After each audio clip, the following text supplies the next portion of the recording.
Stacy Widelitz, wow. Welcome to Living on Music, man.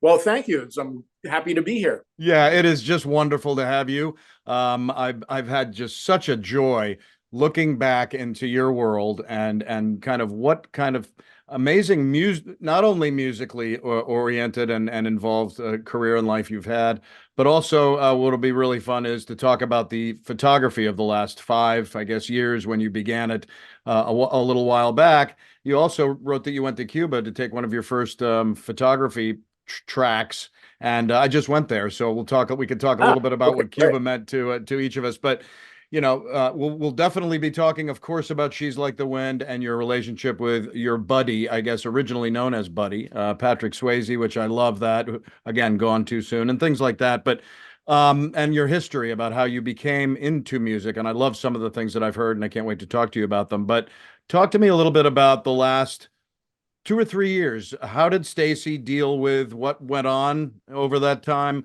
Was music and composing and things continuing for you, and then you kept doing it during the pandemic, and then possibly your photography would go up? I've seen some of the pictures. They're spectacular stuff. Talk to me a little bit about how you've gotten through the last few years in your career, and then dealing with what we all had to deal with. Yeah, it was interesting because the biggest change was that I was extremely involved in the community and arts organization. Yes. I had been president of Nashville Opera, president of the Film Festival. Right. And then in 2020 was actually asked to become president of the Nashville Opera Guild, which is kind of their educational fundraising wing. And all the in-person meetings stopped. And so all of a sudden, we all heard about this thing called Zoom. And, everybody, especially depending on the age demographic, it was like yelling into the screen, "You're muted. You're still muted." Right. People trying to get control of that. But it wasn't that radical a change for me because having always been freelance, I've always worked at home. Right. So it wasn't like all of a sudden I wasn't going into the office or I didn't have my commute anymore. It was all pretty much the same type of pattern, more restrictive. The big issue for me was I had started to do quite a bit of traveling. Yes. And then that shut down, which was frustrating. Was that traveling geared around the photography part of your life? It ended up being, some music stuff thrown in too because of some of the business relationships, especially with Sony in London. Oof. And but a lot of it was, and also for my own enjoyment. When I lived in LA, working in writing music for TV and film, right? The thing about being freelance is people say, "Oh, you have so much time to yourself," and you really don't, because when you're working, and in TV music in particular, you're dealing with horrendous deadlines. Right. And then when you're not working, you're looking for work. Sure. So I actually, and then also, I had my parents in New York. So whenever I had free time, I'd actually go to New York to visit them. Oh, great. And so I didn't do that much international travel. And then once I started doing that in 2010 or so, it was like, oh, this is really fun. Now, are they still in Long Island? Are they living there? Or are they? No, they've passed away at this point. Oh, they did. So, okay. But and my brother and I sold the house up there, which my mother was still living in. Okay. That they bought in 1965 or something. Oh, but anyway, so it really wasn't that much of a huge lifestyle change for me, suddenly being stuck in the house. Right, exactly. And that's, it's very interesting. for people that are involved in the music world, many had an actual positive, other than the lack of the live performance, which was the real hit hard for everybody, all the musical people. But they were able to find a way to, continue to write music, to continue to do things like that.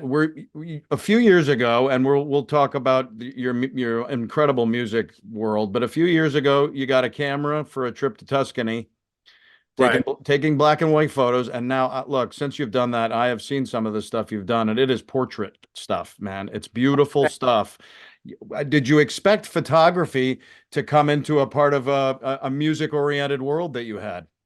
No, not at all. It was a complete surprise. What happened when I went, it was in the fall of 2015, actually, and I went to Tuscany to attend a songwriter workshop that a friend of mine had put together. And I went as a student because the leader of the class was Gretchen Peters, who's one of my favorite songwriters. She wrote Independence Day for Martina McBride and Bust the St. Cloud and all these incredible songs.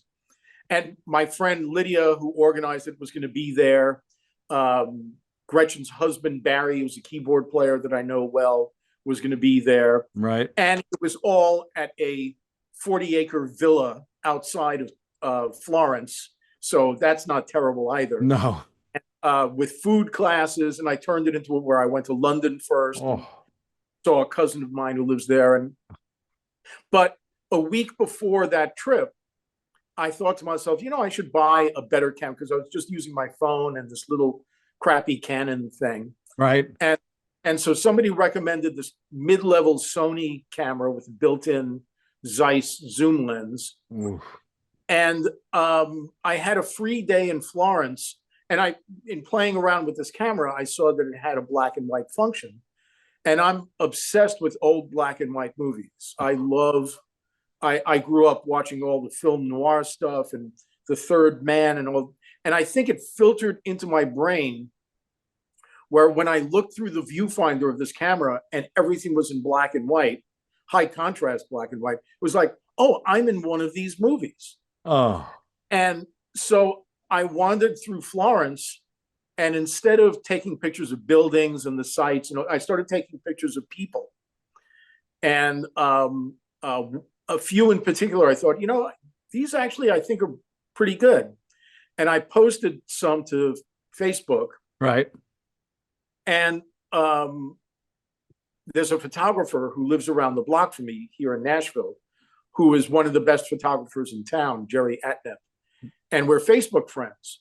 So after I returned from this trip, I was out walking my dog, and Jerry pulled his car over and said, "Were you posting archival photos from Italy?" And I said, "No, if you mean the black and white, I took those photos." See, he said, "You took those photos?" And I said, "Yeah, why?" And he said, "Well, they're really good, and now you have to bring a camera with you wherever you travel." Oh my God. And I did, and it turned into a thing. I went to Cuba, I went to DC, and then eventually I went back to Italy, to the same villa. Cuba really does have some incredibly beautiful things to photograph. It's just it's a tough country to visualize when you're there. It's really hurting. Yeah, it's tragic and beautiful at the same time. Totally. It's a very interesting. I was there in 2016 when things had opened up. Right. And everything got shut down again. It did. Was a real because all of a sudden at the University of Havana, they were teaching courses in private ownership of business and entrepreneurship. So everything was changing. And then, our regime changed and all of that went backwards. Oh, it was an amazing trip. And visually, I think for you too, your photography journey though led you to getting a show and an artist representation right over at the Chauvet Arts, I guess it's called. And that had to be just a wonderful thing to develop, Stacy, for you, this photography thing. Yeah, for something that was, supposed to be like a little fun sideline. It's now, I've sold 15 pieces. I just had my 4th show at the Nashville International Airport. Oh. 4 months, and I've won 7 awards. Oh, really? So, yeah. Oh, God. Congratulations on that. That's wonderful. Yeah, and I'm in touch with photographers all around the world, and it's a crazy. It just shows that there's no time limit on creativity or expanding your horizons. Well, it also shows, sir, that you have talent across the board, because what we're going to talk about here is your incredible musical life. Obviously, in the mid '80s, it exploded for you, I'm sure, with the relationship with Patrick Swayze and writing, the song for Dirty Dancing and things. But let's talk about Plainview, New York. You're born, mid 50s there. I know of Plainview well, again, growing up not far away, about an hour up in Fairfield County, Connecticut, and knowing Long Island well. You started playing music, signing up for a band. Talk about this story, which I had heard a little bit of before, where they were like, okay, well, thanks a lot, but no, in fourth grade. Oh, well, that was an amazing, this was my inauspicious start in the music industry. Right. So it was that in fourth grade public school on Long Island, you could enter the band program in fourth grade. So the music teacher, I'll never forget these people, Mrs. Harrington, came in with the piano, and she had a sign-up sheet. And I signed up for cello as my first choice. And I ended up getting assigned the flute for some reason. And that really didn't interest me. And so, but my parents rented me a flute, and I just could not make heads or tails of this thing. Yeah. Right. Even the notes on the staff just didn't make sense to me, because it was all about these fingerings out here someplace instead of it right in front of you. And after about a month of struggling, the band director, Mr. Severoli, sent me home with a note to my parents that said, please return Stacy's flute. I'm dropping him from the band program as he exhibits no musical ability whatsoever. Oh, man. So, wow. He got his comeuppance years later. Right. My mother ended up running into him in like around 96, 97 on Long Island, and informed him that I had just been nominated for an Emmy as a composer. So much for no musical ability. Yeah, really. You missed me back on the flute, or you never know what was going to happen to me. Oh, I love that. And it was only about a few months later when, your dad picked up a piano, put it in the basement, and then your cousin, the prodigy of classical music. Yes. Yeah. Enthralled you. Yes. And he gave me my first lesson. He was about 14. I was maybe almost 9. Right. Right. And there was a method book on the piano, the Schaum method book. And he said, well, let's see what I can teach you. And so he pointed to this black blob underneath 5 lines. And he said, that's middle C, and it's right here. And he played it and showed it to me.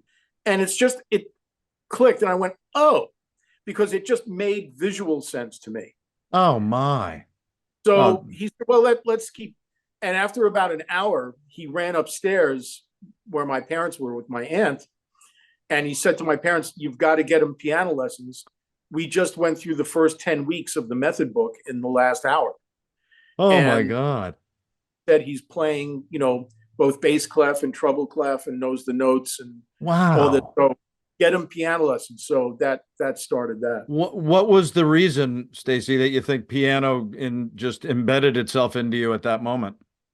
I think it was really the visual, that you're not dealing with, your fingers are way out here like on the flute, right?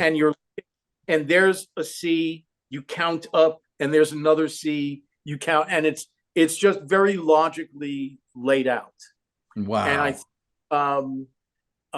And and also the sound of it, I love, and this was a crappy old, upright piano, but still, right. It's just like, you can play so much instead of just a single line. Oh, spectacular that was an early thing for Stacy to kind of get music going. You're not in 1970 hits. You're on Long Island, and you become a member of what was Local 802, I think, of the American Federation of Musicians. That was actually in 71 when I was 15. Playing clubs in Long Island. Wow. Yeah, clubs on Long Island. What was that about? Well, I had when I was 14, I joined a little jazz combo. And it was me on piano. There was bass, drums, sax, and a trumpet player. Wow. And the original drummer, you'll be interested, was my high school, couple of years older than I am. He was a senior when I was a sophomore, but it was Rod Morgenstein from the Dixie Dregs. Oh, yes. I love the Dixie Dregs. Yeah. Because he was a monster player even as a teenager. And we ended up playing some of these club dates together. But wow. And we were also thinking about it. We were in a semi-pro jazz band with our old high school teacher. But fantastic. So yeah, so I was getting this union work. And well, the funny thing also was that the first place, it eventually, Rod left, and then the trumpet player left. So it was piano, sax, bass, and drums. And somehow we ended up auditioning for a restaurant in Plainview when I was 15. The other guys were older. Right. And all the clubs on Long Island at that point were mafia owned. Right. So there's this big guy who's the manager of the place, and he's looking. He says, "You guys are really good." But then he pointed at me and he says, "He looks a little young," because at that time, drinking age in New York was 18. Yes, had to be 18 to play in a club that served alcohol. So. Anyway, so I went home after the audition. My father said, "How did it go?" And I said, "Great. They want us, but I can't do it because I'm underage." Right. And so my father said, "Well, how much are they going to pay you?" And I said, "Well, $40. And he said, "Oh, they're going to pay the band $40. And I said, "No, they're going to pay us $40 a piece." And he said, and again, this is 1971, right? And I'm 15. And he said, "Oh, so they're going to pay you $40 for the 2 nights," because it was Fridays and Saturdays. And I said, "No, it's $40 each night." Oh. So he said, "So you're going to work $80 and 4 hours a night, come home with $80." And I said, "Yeah, but I can't do it." So my father's background was commercial art. Oh. So he disappeared in the basement for a couple of hours. And when he came up, he had altered my birth certificate to make me 3 years older. And so we went back to the club, and I showed the manager my birth certificate. I said, "Here." And I said, it shows that. He says, "I don't care what it shows. It just shows that you're 18. I don't care where it came from. That's all we needed." And so that was our first paying job. Oh my God, that's spectacular. Yeah, at that age, I was 9 in 1970, and I'm thinking $40 a night for something would have been a mind blower. And that's a wonderful thing. In 1974, so you're about 19. You started writing music for a small studio, right relatively near where I grew up. And I was born in Norwalk and grew up in Wilton. Stamford, Connecticut, which spent a lot of time in Stamford, obviously, too. How did that come to bear where you were writing music for a studio at 19? Well, what happened was I went to college as a music major for 2 years at a school in Westchester called Manhattanville College. Yes, right. I've heard it. Yep, absolutely. Yeah, across the Connecticut border from Greenwich. Yes. And I think it was the beginning of my sophomore year. I can't even remember at this point. But first off, I've gotten into synthesizers, early types of synthesizers. Perfect. And so I was adept with that and, creating music on a 4-track. And so this drummer that also went to my college said, "I have a friend that's an engineer at a recording studio in Stamford, and they want to put together some original music that they can use as like library music. So they don't have to, go back and license it." He said, "They'll pay and, and all this." And so he said, "Do you want to do this with me?" And I said, "Sure." So a guitarist and a bass player joined us, and we just made up music on the spot, but I kind of took the lead on it. I started, directing everybody and saying, "Let's do this chord pattern and this." And then I played some of the synthesizer music that I had been doing for the engineer. And he said, "This is really good." And he gave me the chance to submit a demo for a series of film strip for a company called Listening Library. And the first group was a series of 5 Ray Bradbury stories, Oh, who's one of my favorite writers, me too. narrated by Ray Bradbury. So I'd be Oh, putting music behind Ray Bradbury's voice. And I did this demo and I got it. And then I ended up doing a lot more stuff with the studio for the next 4 or 5 years. wow. More of the educational stuff, but then we branched out into doing big industrial shows like for Pan Am and Xerox. And I was learning as I was going. I quit college after 2 years, Right. because I was working. Sure. And so I thought, what do I need a degree for? But I continued studying privately, Yes. back with my classical teacher and then with a jazz teacher and a composition teacher. And it was my jazz teacher that really pointed me in the right direction when I was about 20 or so. Really? And one of my lessons, he said to me, he says, you know, you're a really good piano player, but you're an even better composer. Oh, And if you ask me, that's your path in music. really? Yeah. And he had made a ton of money writing jingles. Oh, He wrote some of the most famous short jingles ever. And he, Max. yeah, Max is back. The Hi, dog Max. is back. So anyway, and on my drive home from that lesson, it was like, you know, he's right. It was like that choir in the sky moment Sure. of, like, you know, the voices. And then I just kind of started to concentrate on that. Yes. Yeah, you seem to blossom right there, Stacy, in the mid to late 70s and into the 80s, right? I mean, This was all mid to latter 70s. yeah, mid to latter Yeah. 70s, exactly. Yeah. And then Yeah, you're around 24 and you co-wrote your first national TV theme for the Richard Simmons. Richard Simmons show, and that was with Wendy. Yes, my then girlfriend, Wendy Fraser, who's a fantastic singer who sang on She's Like the Wind, actually. Yes, she did, right? And yeah, we had the opportunity to submit for that show, and we got it.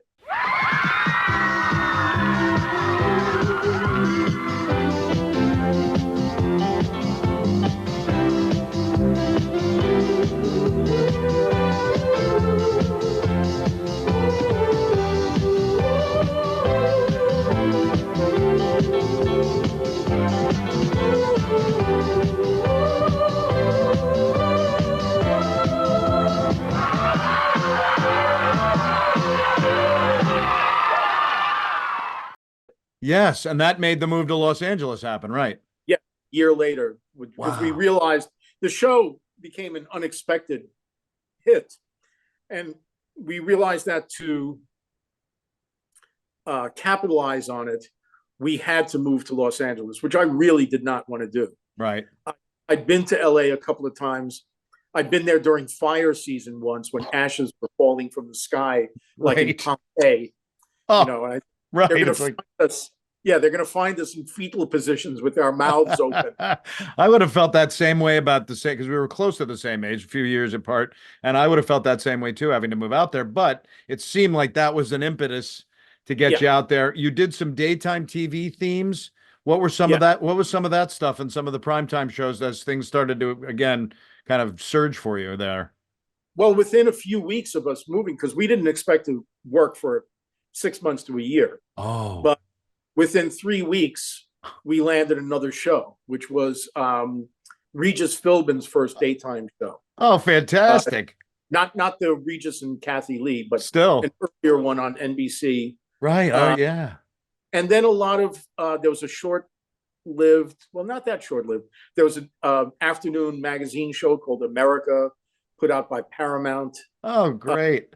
And then some nighttime stuff began to pop up. And one of my favorites of those was both writing the music for and music directing an attempted revival of That Was the Week That Was, the old satirical show.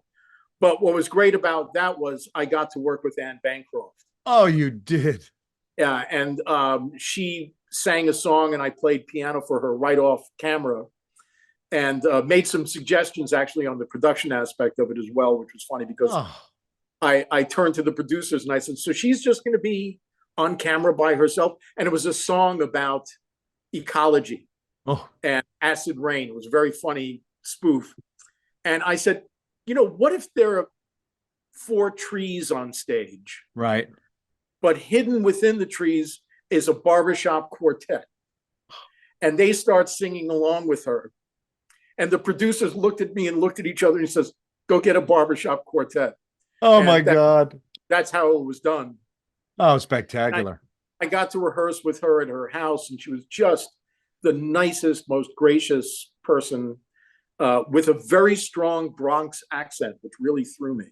Oh yeah. Because we think her of, like in The Graduate, Benjamin. Yes, really. What are you or doing? The slight Irish accent in The Miracle Worker. Yes. But when I walked into her house and she said, don't mind the dog. You want some coffee? Oh my God. Like, wow. So it was, but she was great. She was absolutely. What a wonderful experience that had to be.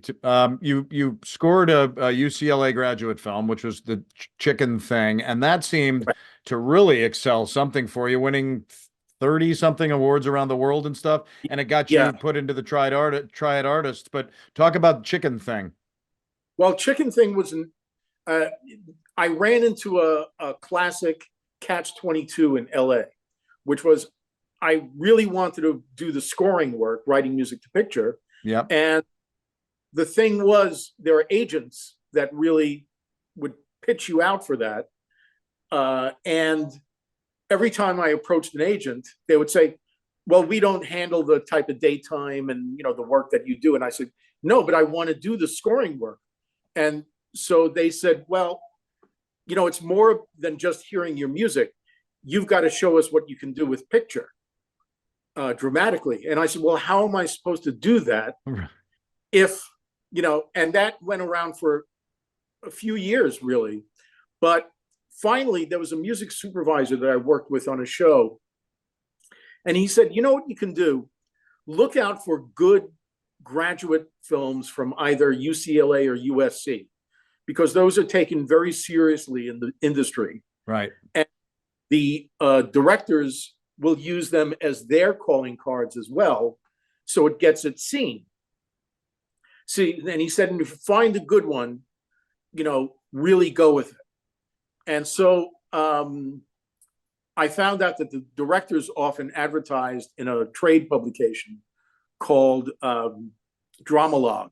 Right. And one time I was leafing through Dramalog and I saw this ad in the back and said, composer wanted for UCLA graduate film, looking for classic sci-fi 50s horror suspense score, which was right up my alley. Wow. And please send tape and resume, care of Chicken Thing, UCLA, with a P.O. box. And I had been working on this music. I had a new state-of-the-art sampler called the Emulator 2. Wow. And I was using that a lot, which could do orchestral stuff and pipe organ and all, timpani. Sure. And so I sent him a sampling of music that was in that genre, and a cover letter addressed to, Dear Mr. Thing. Right. And I got a call in a few days, or, like a week later, from a guy who said, I'm Todd Holland. I'm the director of Chicken Thing. I really like your music. I want to screen the film for you. Oh, right. So just the work print at UCLA. So I met him the next day over at UCLA, and he showed, it was the black and white work print, no sound effects, no music. He didn't temp anything in. Right. And in the entire 12-minute film, there were maybe 2 lines of dialogue. The rest is told visually, which is what you want from a movie. Sure. And it was the best student film I'd ever seen in my life. I just couldn't. Special effects that he built, I mean, all this stuff. It was funny. It was scary. It was great. And he was sitting a few rows behind me in the theater. Right. And when the light came up, I turned to him and I threw him a little bit. I said, I have to do this movie. And he looked at me and said, why? And I said, this is first a genre that I know because I know every 1950s monster sci-fi movie. You know, I grew up watching The Day the Earth Stood Still and The Thing and all these things. And I said, and also this is a really good movie. So he said, well, I'm considering other composers as well. So I said, well, how have they said that they're going to do the music? Right. And he said, because it really called for an orchestral score. Sure. And so he said, well, there were, you know, a couple of them have said that they'd put together student musicians and record the music that way. And I said, I will tell you, that will take forever and it'll sound like crap because you're not dealing with professionals. Right. I said, I have this machine called the Emulator 2. You've already heard it on some of the music that I sent you. Why don't you come over to my house tomorrow, my apartment, and I'll demonstrate the machine and its capabilities for you with the various sounds that it can do. So we made arrangements for him to come over. But that night, I remember I was sitting at the piano and Wendy was in the apartment. And I was sitting there, I started thinking about the film and I wrote the theme for Chicken Fat that night without telling him.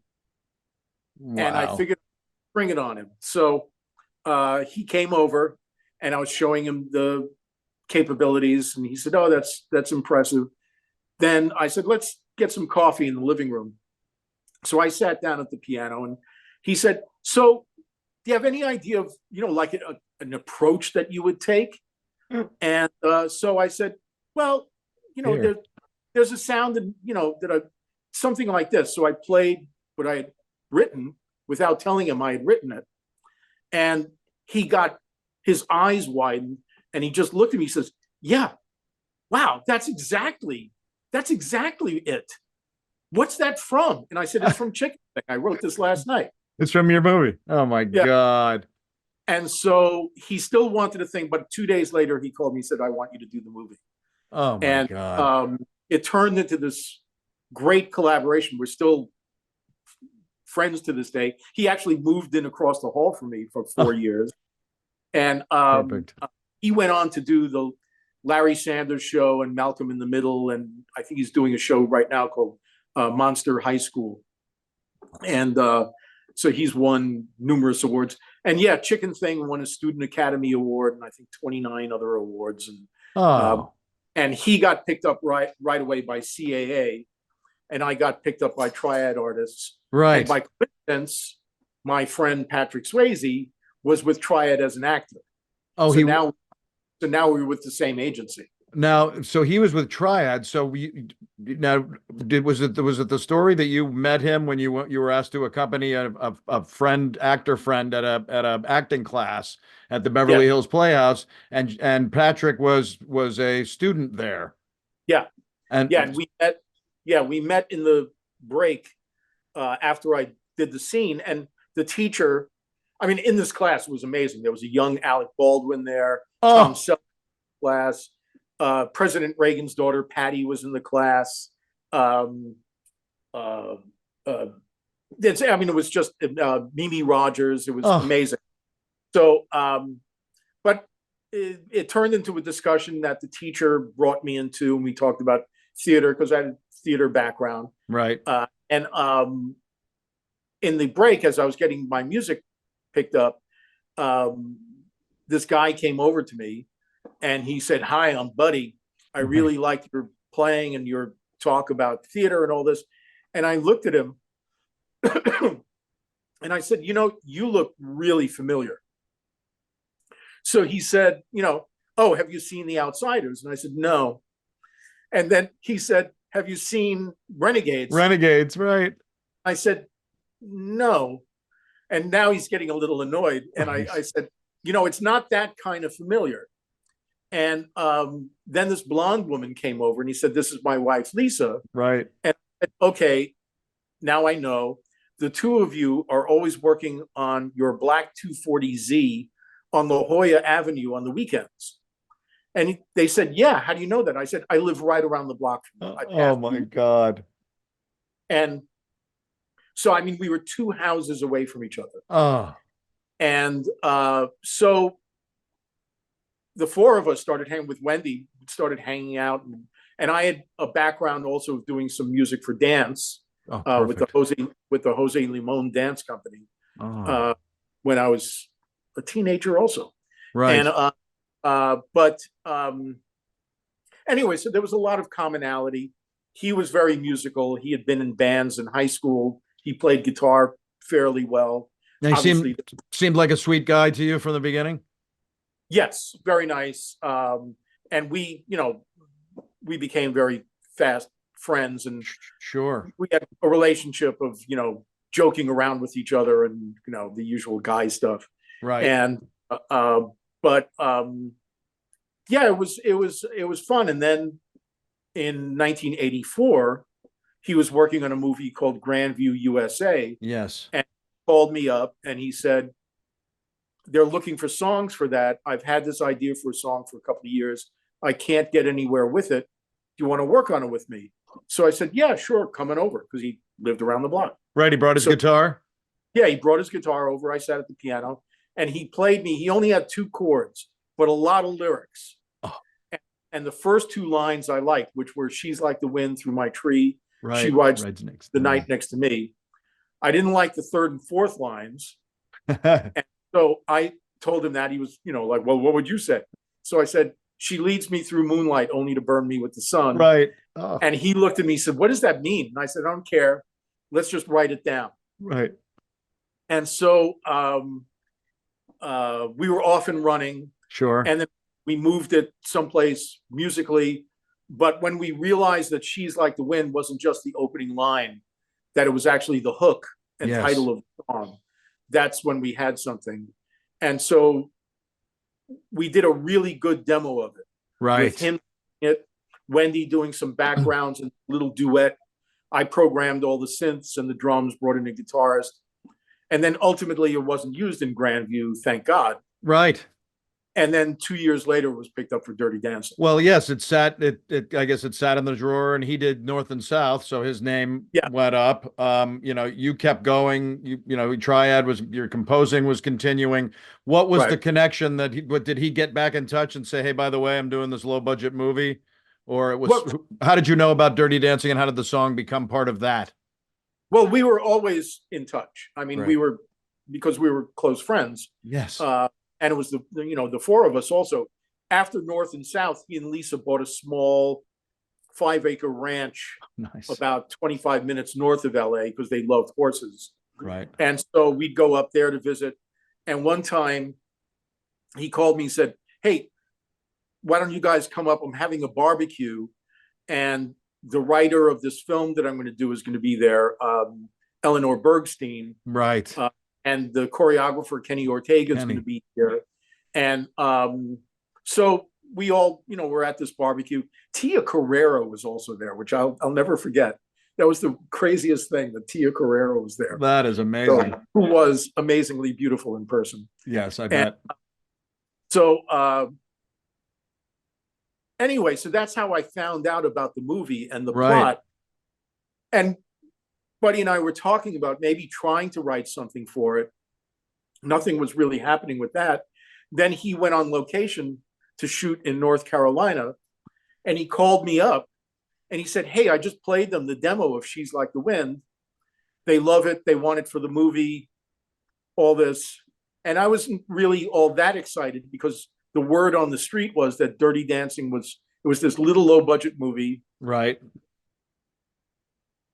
Initial or early talk about it was that it was terrible, and that it was going to be in the theaters for 1 week and then go straight to video, and nobody would ever hear about it ever again. And of course, that ended up being very wrong. So, it's like my teacher with the flute: don't listen to the experts. Right. Exactly. So then we recorded the final version of it with Michael Lloyd producing, who did a fantastic job. He used the demo as his guide, but added some stuff that was brilliant. Right. Interestingly, he had hired a synth player to do synth parts, And Jimmy Einer, another legend of music, was in the studio because he was executive producing the soundtrack. And Jimmy said to me, or turned to Michael and said, the synths don't sound right. And then he turned to me and he said, what did you use on the demo? Right. And I said, my OB8, an Oberheim 8. And he said, where is it? And I said, it's 10 minutes away at my apartment. And he said, go get it. So I ran home, ran back over, and I recreated all the synthesizer parts that I did on the original demo. So that's me playing the synths when you hear it. Oh my God. Oh, that's how spectacular. Did you, I mean, you know, again, there was this talk of people thinking, you know, that the word in the Hollywood was the movie wasn't going to do well. It might flop at the box office, go straight to video and all that. Did you, any of you guys expect that it would take off the way it did and that the music would become integral to its success? No, nobody expected anything like what happened. Especially because due to a mistake in timing, the soundtrack album ended up being released 3 weeks before the movie. Right. God. And the soundtrack album just dropped. I think it blipped on the charts and then dropped off. Right. And I remember, okay, that's it, you know. Then the movie came out. The soundtrack was re-released with Time of My Life as the first single. And both of those basically shot to #1. Right. And then Hungry Eyes was the next single. That went to #4. Yep. And then My Song was the third single, released in December of '87. And that topped out at #3 and then #1 adult contemporary. But the album, #1 for 18 or 19 weeks.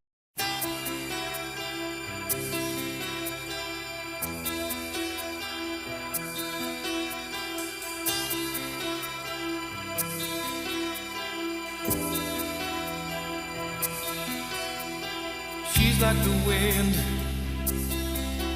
through my tree.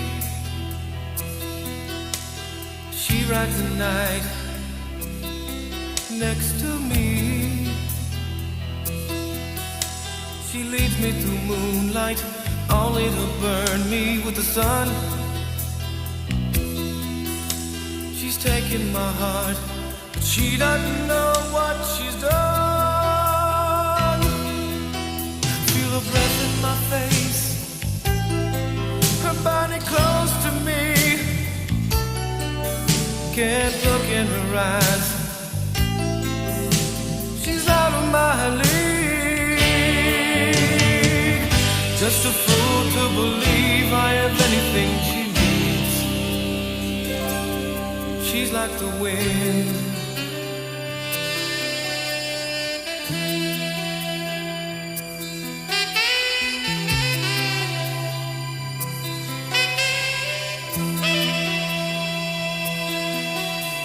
I look in the mirror and all I see is a young old man with only a dream. Am I just fooling myself that she'll stop the pain? Living without her, I go insane. Her breath in my face, her body close to me. Can't look in her eyes, she's out of my league. Just a fool to believe I have anything she needs. She's like the wind.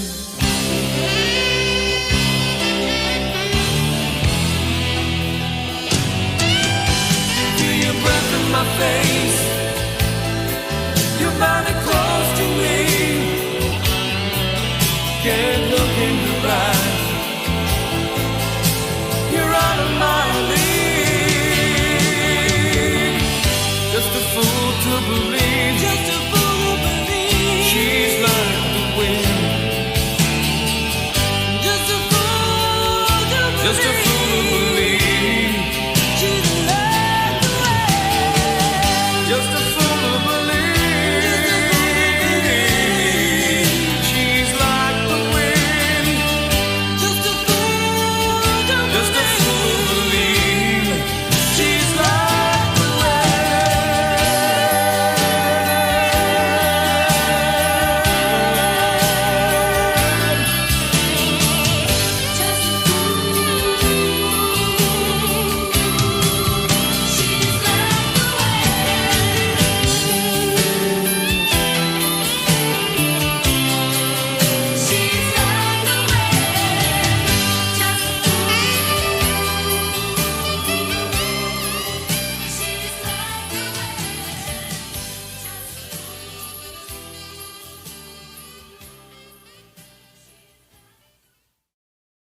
And I remember Michael Lloyd calling me a couple of months into this, maybe a month and a half in, I can't even remember, but he said, "Oh, guess what? You're getting a gold record for the soundtrack." And, you know, this is before my single was released. And I said, "Oh, that's great. I've never gotten a gold record." About a week and a half later, I called him because I didn't know how it worked. And I said, "You know, when do I get the gold record?" So Michael said, "Oh, you're not getting a gold record." And so I said, "What do you mean? You said I'm getting," and he said, "No, well, now you're getting a platinum." Platinum. And with meant 500,000 in sales to 1 million in sales in a week and a half. And by the time that Buddy and I got our platinum records, it was triple platinum. Oh.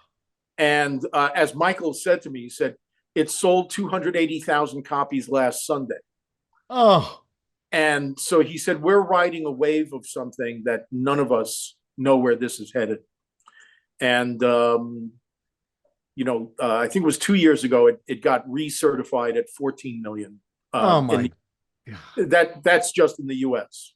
Yeah, just being played, millions of times on the radio, millions of copies sold. You even, which I love, have heard it in Berlin. You heard it in the bus in Havana. Yeah. I just heard it. I was in London last month. Oh. And I was staying in King's Cross, and in the big square there where the train station is, there was a big food fair. And I was walking by one of the stalls, and somebody had a boombox set up, and She's Like the Wind was playing. And I just stopped. I was like dead in my tracks. And the person that was working at the food stall, and I said, "Is this the radio?" And they said, "No, it's our mixtape." They said, "Why?" And I said, "You may not believe this, but I wrote that song." And they said, "No, you didn't." Oh. And so I pulled up my phone and showed them. I said, "Yeah, I did with Patrick." And so now, they're doing selfies and all this stuff. And it's funny, I emailed Lisa, because Lisa and I are still great friends. And also, she inherited the other half of the song, so we do business together as well. And so we were emailing back and forth about a couple of things. And I said, "Oh, I forgot to tell you." And I described how I heard the song. And her response was, "That was just Buddy giving you a shout out." Oh, my. Oh, that's spectacular. Which was great. No, I love that. What a moment for you, and something that's going to go on forever in your own personal achievement career. I love that. We lost him, I guess, 15 years ago. You spoke at the memorial service. I read you sat next to Jennifer, who cried for 3 hours straight. And that had to be a pretty intense thing too, because it was way too early. Yes, it was very intense. It was, I'm glad about a year and a half before he passed away, I got to have dinner with him and Lisa and his brother Donnie at their ranch in LA, outside of LA. And he was going through treatment at that time, but was still in fairly decent shape. Right. And he was doing a television show while he was sick. Oh, and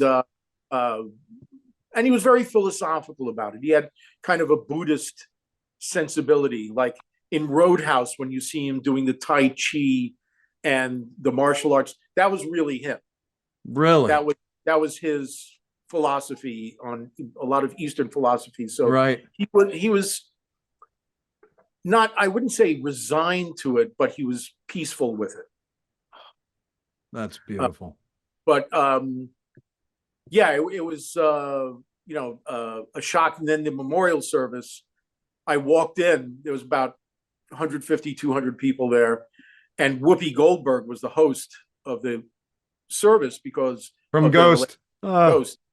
And so Lisa saw me and came up to me and said, "I'm asking friends to tell like a 2 to 3 minute, hopefully humorous anecdote about time spent with Buddy. Will you do that?" And I said, "You could have told me this last week, so I could have thought of something." And I said, "But sure, oh, absolutely." And then I turned to her and I said, "Wait, you want me to tell a funny story in front of Whoopi Goldberg?" Right. And so Lisa just said, "Yeah." And I said, "Oh, okay. What a beautiful experience that had to be. You went to Lisa's wedding in 2014 at Mar-a-Lago. That had to be a interesting place to go pre everything. Well, it was still as ornate as it is, now. And so I remember because I ran Lisa's or Buddy's former agent was there, Nicole, who I knew very well, Right. and her Brian, and their longtime lawyer Fred, whom I also knew very well. And we're standing there, and I'm looking around, and I turned to them and I said, "It's a bit austere for my taste." And so they just burst out laughing. So, Wow. there was no Trump sighting at the time. So, Oh, good. But it was more because Albert, whom Lisa was marrying, Right. was based in Florida. Oh, okay. He owns a very successful jewelry store in Miami, I think it is, and was Right. living in Boca Raton. Oh, okay. Yeah, I mean, Mar-a-Lago's got, if you look at it above or whatever, it's a beautiful place. It's just got an unfortunate stench to it. But that's what a wonderful story about Buddy and your gaining of that song. You kept going though, Stacy. There was one story I wanted you to give a little bit of a nutshell on, which was this moment where one pretty well-known rock and roll legend asked to hear you play some of he wanted to know how to do scores as you were Right. going along. And I think his name was Ray Manzarek. Yeah, it was Ray Manzarek. Yeah, this was a funny thing. I was working on a TV show for NBC called Erie, Indiana, which was one of my favorite shows ever to work on. It was like the Wonder Years meets the Twilight Zone. So I could use all my sci-fi stuff, but Totally. heartfelt. So anyway, my agent called me. By this time I was with Triad was bought by William Morris, and now I was a William Morris client. So my agent, Joel, who I'm still great friends with, he called me and said, "I have this guy sitting in my office, and he comes more from the rock and roll world. And he wants to, see what scoring's about. And I figured if you're working on Erie, maybe he could come over and watch you work and be a fly on the wall." And I said, "I don't know, Joel. It's very solitary work. I don't know if I want somebody if it'll cramp me if somebody's in the room." And then I said, "Who is it?" So he said, "It's Ray Manzarek." Oh, I said, "Ray Manzarek of The Doors is sitting with you right now and come watch me work." And Joel said, "Yeah." And Strange Days, The Doors' second album, is one of my favorite records of all time. And when I was maybe 11 years old, right. I remember figuring out all the keyboard parts because I was just enthralled. And Ray, was genius at that. Oh, So the next day, Ray Manzarek comes over, and I'm cool about it. right.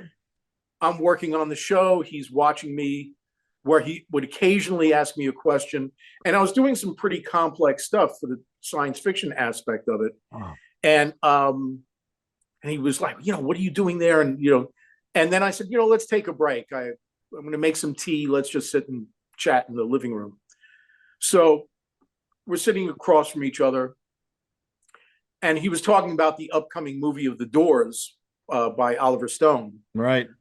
and how he had taken his name off of it because of he felt it was a very unfair portrayal, unrealistic portrayal of Jim Morrison. Yes, that's right. So anyway, so we're talking about that, and finally I said, "Okay, you have to give me 30 seconds." And he said, "For what?" And I said, "Just give me 30 seconds. And she said, "Okay." And I looked at the floor and I just repeated over and over, "I can't believe Ray Manzarek is in my apartment. I can't believe Ray." And I said it about 10 times. And then I looked at him and I said, "Okay, I'm done." And he was just laughing. And the great thing was, about a month later, I had to buy some cables, and I was in my store of choice, West LA Music, where I knew the manager. And I'm online at the counter for service. Wow. And I hear this buzz saying, "It's Ray Manzarek. It's Ray Manzarek. It's Ray Manzarek." So I looked up at the doorway, and there's Ray with the manager, Mark, whom I knew. And Ray looks around and he saw me, and he pointed at me and he yelled out to the room, "Get that man some service. That man is a genius." Oh, Like this. God. And everybody's looking at me like, "Who is he?" Oh, And it was just the funniest thing, but very, very gracious on his part. Very nice guy. Oh, that's a fabulous. On a real quick side note, as a piano and keyboard aficionado yourself, you know who George Winston is, I'm sure. Oh, yeah, yeah. And George, I've interviewed several times. We got to know each other a little bit well. Obviously, we lost him about 2 years ago. But Yeah. when I interviewed him the one time, he told me that he just completely loved Ray Manzarek, and they did a number of things together. Doors stuff, and so Ray really was a neat part of a number of people's lives, and I love that you did that. You came through the '90s. You had, I guess, a producer friend say, "Hey, you want to keep writing some songs really well? Go to Nashville." And you were like, "I don't know anybody, but turn it around now. It's 2024. You're there. You've become a part of the entire kind of society there in so many ways. You've written stuff. What was the reason again to go to Nashville? And then what has that been for you? Probably one of the greatest moves of your life, I would think. Well, they're all good moves. Okay. It's all about the timing. Right. So the move to Nashville was actually Michael Lloyd, who produced She's Like the Wind. Oh, that's right. Was the one that urged me to start going to Nashville. Oh. And he said, I can set up some meetings and all this.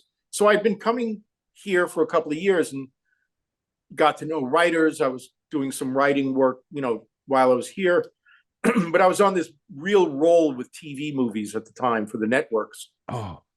So there was no way I would consider leaving LA at that point. But then in the summer of 2000, things were cooling off a little bit, and TV music was headed more toward game shows and reality shows. And I didn't know if I wanted to be doing that. Right. By this point, I was living in Malibu, on a spot overlooking the ocean one way and the mountains the other way. So it was a spectacular spot. I bet. And I was having all these, thoughts about, is it time to go? But I wasn't going to make a move at all. Right. But then a real estate agent rang my doorbell on a Sunday. And by Friday, the house was sold for, I'll say, a lot more than I paid for it. And 7 weeks later, I was driving cross country. Oh my God. So it was really the hand of fate in many ways. And Stacy, what reason does Nashville? Obviously, it's got a history that's deeper than than China in the ground. I mean, it's so much about music. But for you, what has Nashville given to you that maybe you didn't expect? Well, getting very involved in the arts community here was a tremendous journey. First with Nashville Film Festival, where I joined their board in 2004. I'd never been on an arts board before. Right, became board president for it too. All right. Right, for 2 years. And then I was on the board of ALIAS Chamber Ensemble, Grammy-nominated ALIAS Chamber Ensemble. Nice. And I was their board president for 4 years. Then I had gone through this program here called Leadership Music, which is phenomenal. And I joined their board in 2010, served as their president from 17 to 18. And right after that, served as president of Nashville Opera from 2018 to 2019. Wow. And then also, as an interesting, just crazy thing, in 2016, I ran for office and won. Right. So in Oak Hill, I was vice mayor of the city of Oak Hill. And served as 4 years. And then while doing all of it, I went through another program called Leadership Nashville. Yes. Which is a deep dive into the community, and you bond with, and one of my classmates from that program is Freddie O'Connell, who's now the mayor of Nashville. Oh my God. So I know everybody in town. It's great. It's like between the arts and the political stuff, and now the photography, I started getting texts from people saying, I just walked off my plane and there are all your photos up on the wall. Really? So, yeah, at the airport. So so it's been what Nashville has done, it hasn't been so much the musical journey as it has been a personal journey of, I think, finding out things that I was capable of doing that I would not necessarily have found out had I stayed in LA. Oh, because wow. LA doesn't afford you the opportunities to do a lot of that stuff. Right. Because it's so minded. Oh, yeah. I just love the way this has developed for you. You know, this very, very successful composing and scoring and wonderful ride and the amazing relationship with Buddy, and your amazing ride down that road. And then Nashville with all of these, I mean, these titles, these things that you may not have expected. It must really be enriching though to do some of these things again, as we said a minute ago, that you didn't expect. Yeah, yeah, and it's and to be, develop a reputation in town as somebody that can get people together, get things accomplished. It's a fun thing. And when the former mayor of Nashville sends you a text saying, "I just saw your photos at the airport," so it's like it's a nice feeling. And again, it feels like I became a part of the structure of the city in a lot of ways. Oh, it does. Yeah, so that's been an interesting journey. It's fabulous, Stacy. I love that part of this that I learned as I was learning what you were doing. Going forward, the next year or so, in a nutshell, you're going to continue some of these roles in Nashville, I would think. Where does the Stacy Widelitz world go of composing and music going forward? Is that continuing to be a big part? Well, I'm going to integrate it with the photography. There's a gallery. Well, you mentioned it earlier, Chauvet Arts. Yes. And they carry some of my work there. They actually sold 4 of my pieces last year. Oh. And so we're talking about doing another show this year, maybe focusing on my work in Europe, in Paris and Berlin. What I pitched to them as an idea was, it would be great because it's a big gallery with all these different spaces, that as you walk through the gallery, it's my music that's playing and guiding you through, so that I'm scoring the experience of you going through the gallery. Come on.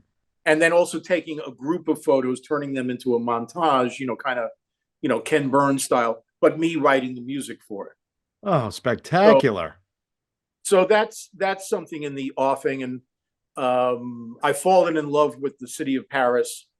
I went there for the first time a year and a half ago. As soon as I got back, I booked 2 solid weeks there, which I did last year, and then started studying French. Oh, nice. Oui, oui. Yeah, oui, oui. Mais oui.